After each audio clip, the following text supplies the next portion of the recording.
CMS held an online conference on January 26 at 11 a.m. with the theme, Border Crisis in the United States, Immigration Policy Choices, and Challenges in a Politically Polarized Environment. The United States is facing an uptick and change in the border flows of people seeking a better life.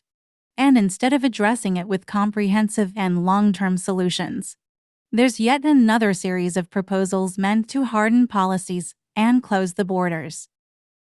The Republican Party has taken an even more extreme than usual anti-immigrant stance, as its presidential standard-bearer Donald Trump insists that immigrants poison the blood of the country. Democrats are worried about the electoral impact of the issue. Our panelists have delved into the current proposals, the political consequences of another anti-immigrant cycle, the local response to the arrival of high numbers of asylum seekers, and some of the long-term problems with the very politicized immigration system. Angela Kelly, Chief Advisor of Policy and Partnerships for the American, stated during the conference that due to economic conditions or climate change in their home countries, the number of immigrants is increasing, forcing them to seek the American dream, leading to a border crisis in the United States. With the upcoming elections, this issue has become urgent, and Democrats are concerned that the situation will be politicized. According to data from the U.S. Customs and Border Protection, in the first week of December 2023, 9,923 people attempting to cross from Mexico to the United States were detained each day.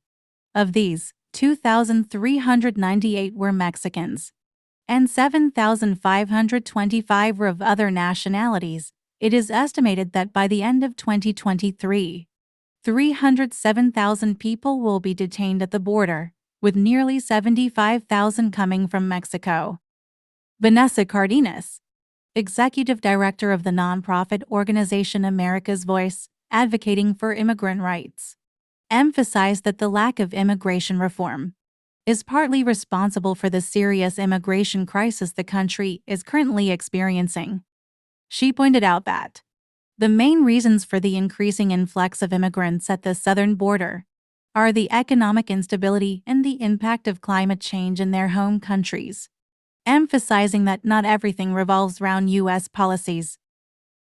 Lupita Martinez is the regional policy advocate with the Coalition for Humane Immigrant Rights, representing a coalition of diverse immigrant families and individuals, stating that they provide support and assistance to immigrants arriving in the country.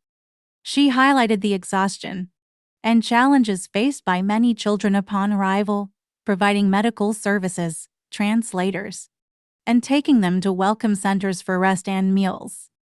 The experts unanimously agree that there is much work to be done, and the political and social environments in other countries contribute to the influx of immigrants at the southern border seeking a better quality of life in the United States.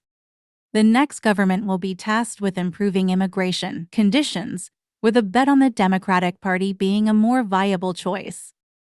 Sematics Digital, Los Angeles reports.